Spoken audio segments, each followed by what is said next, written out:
Bonjour à tous. Patrice Evra, joueur cadre de l'OM, Patrice Evra, joueur cadre de l'équipe de France, a été mis à pied pour un coup de pied qu'il a proféré à un supporter de l'équipe de Marseille. Je suis désolé, mais moi, je fais appel. Pourquoi je fais appel? Je pense que, vu tout ce qui s'est passé sur l'homme Patrice Evra, vu toute la critique qu'il a subie et d'une certaine puissance médiatique, je ne vais pas encore reciter le nom de certains médias qui passent leur temps à critiquer, donc à fragiliser psychologiquement un joueur. Deuxièmement, je pense que par rapport à cette décision qui a été prise, il est important aussi d'imputer la faute, je dirais, à certains, je dis bien certains supporters qui ont eu des comportements inadmissibles, pour ne pas dire des comportements de voyous à Marseille, et qui n'ont rien à faire dans les tribunes. Pourquoi je le dis? Parce qu'au PSG, rappelez-vous, il y a quelques mois, il y avait une atmosphère pourrie au parc. Il y avait ce qu'on appelait des supporters dits ultra, pour ne pas dire autre chose. Et le PSG a fait le travail. Ils ont fait le ménage. Ils ont dû, et maintenant, ils ont dû supprimer, je dirais, faire en sorte que ces supporters ne viennent plus au parc. Et aujourd'hui, le Parc des Princes est devenu, je dirais, une espèce de maison familiale où tout le monde peut venir au match tranquillement sans avoir de problème. Et je pense qu'à Marseille, au Vélodrome, on doit pouvoir faire ce même travail de façon à réinstaurer une bonne ambiance dans le parc. Parce qu'il est vraiment inadmissible que ce soit certains supporters de l'équipe de Marseille qui décident de qui doit jouer ou de qui ne doit pas jouer à Marseille. Aujourd'hui, ce n'est pas la victoire de la justice, même pas. C'est la victoire de certains médias pourris qui passent leur temps à critiquer, pour ne pas dire à lyncher certains joueurs. Et puis bien sûr, j'ai vu hier soir à la télé tranquillement en disant « Ah oui, mais vous savez maintenant, il commence à changer de cap en disant que oui, ce serait plutôt les supporters. » Alors qu'avant, pendant des mois et des mois et des mois, ils ont passé leur temps je dirais, à critiquer l'homme, à dénigrer l'homme, même quand il allait distribuer, rappelez-vous, de la nourriture à des SDF du côté de Marseille. Comme si vous n'avez rien d'autre à faire que passer votre temps à scruter un homme, à voir tout ce qu'il fait. L'homme qui passe son temps sur YouTube, I love this game, à le passer en revue. Un homme qui a été passé en revue tout le temps, comme si, en quoi ça vous gêne que Patrice Evra puisse chanter sur Internet? Qu'il chante, c'est son problème. Moi, je préfère voir un joueur qui passe son temps à rigoler, à danser, à chanter, plutôt que de voir un joueur terne qui ne me fait pas rire, parce qu'on a oublié quelque chose. Le sport, le foot, c'est avant tout la convivialité, c'est la joie, c'est l'amour, c'est la jeunesse. Et Patrice Evra, il amène tout ça pour la jeunesse marseillaise, mais aussi pour la jeunesse de France. Et d'ailleurs, puisqu'il a joué partout. Mais j'ai envie de revenir un peu sur l'affaire, plus précisément.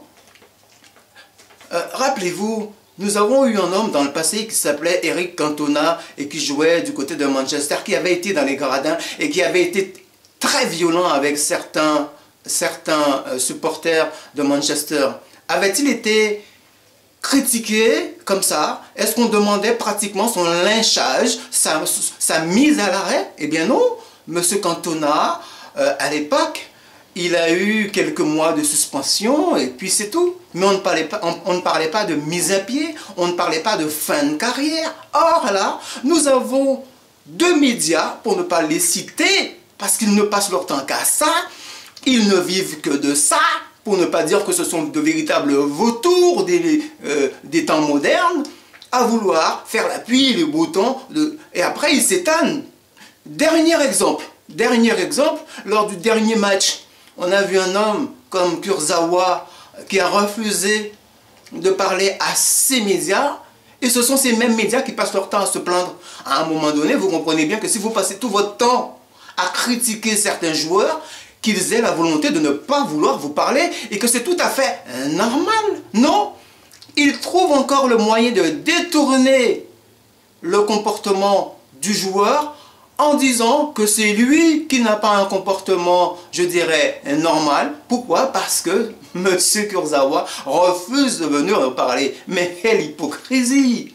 Alors moi je dis, je porte appel, je fais appel, parce que je pense que on doit pouvoir chercher à imputer, je dirais, une espèce de lynchage médiatique qui à un moment, je peux comprendre, peut jouer sur la stabilité psychologique de certains joueurs, et notamment Patrice Evra, mais aussi d'autres qui pour l'instant se taisent. On a vu Kurzawa récemment, mais je pense qu'il y aura d'autres victimes. Il y aura forcément d'autres victimes de ces médias qui ne passent leur temps et qui vivent comme ça, comme des vautours. Donc moi j'ai envie de dire que de la même façon que M. Cantona ne s'est jamais vu, je dirais, mis à pied, viré comme un, pour ne pas dire comme un chien, et je m'excuse M. Cantona, car je n'ai rien contre vous, eh bien je souhaite que M. Patrice Evra puisse retrouver sa place, sa notoriété. Parce que Patrice Evra, ce n'est pas un simple joueur, si j'insiste autant. Patrice Evra, c'est une légende. Et lorsque vous êtes une légende, lorsque vous avez été un joueur cadre, vous êtes un homme qu'on doit respecter. On doit pouvoir aussi, je dis, et je le redis, imputer la faute à certains joueurs, à certains supporters du Vélodrome qui aujourd'hui font la pluie et le beau temps. Et ça, c'est une chose qu'on ne peut pas accepter. On ne peut pas accepter que ce soit certains supporters qui descendent carrément sur la pelouse et viennent narguer, insulter, critiquer les joueurs. De là, je veux dire, chacun peut avoir sa faculté de pouvoir résister ou de ne pas pouvoir résister. Et nous savons que Patrice Evra, c'est quelqu'un de très chaud. Et que quand vous le venez comme ça, pratiquement sur la pelouse, à vouloir le narguer, l'insulter comme ça, à un moment, bon, je ne veux pas cautionner la violence, à un moment, je peux comprendre que l'homme puisse péter un câble. Donc moi, je cherche aujourd'hui, et je pense que ça doit être faisable, de faire appel et de dire aujourd'hui stop. Mais aussi de dire stop à certains comportements arbitraux. On l'a vu lors du match, lors du Classico OM-PSG, l'arbitre donner certaines décisions à monsieur Neymar, qui a été encore, je dirais, expulsé du terrain comme ça, mais on a oublié encore une fois de mettre l'accent, de porter l'accent sur le comportement encore de certains supporters marseillais qui ont balancé beaucoup d'objets sur le terrain. On n'a jamais mis l'accent là-dessus. Moi, je dis, que fait les arbitres? Je pense qu'il faut remettre en cause l'arbitrage de certaines personnes, certains arbitres, mais aussi de dire aussi, mais que fait la FIFA?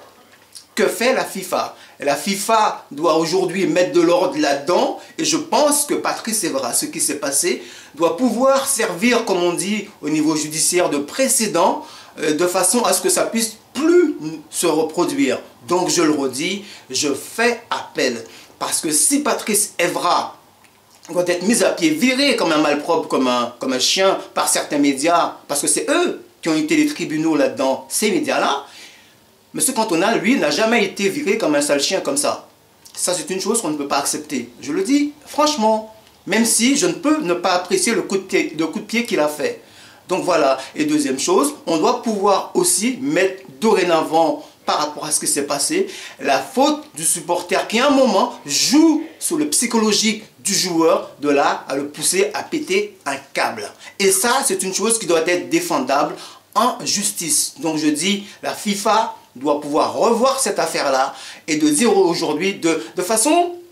Parce que Patrice Evra ne peut pas quitter comme ça sa carrière comme ça, comme un malpropre comme ça. L'homme qui a été une véritable légende, l'homme qui a eu beaucoup de sélections en équipe de France, l'homme qui a fait rêver toute la France, l'homme qui a fait rêver... mais tous ces gens qui critiquent les joueurs sur les radios là, mais ces gens-là, excusez-moi, mais qui est-ce qu'ils font rêver?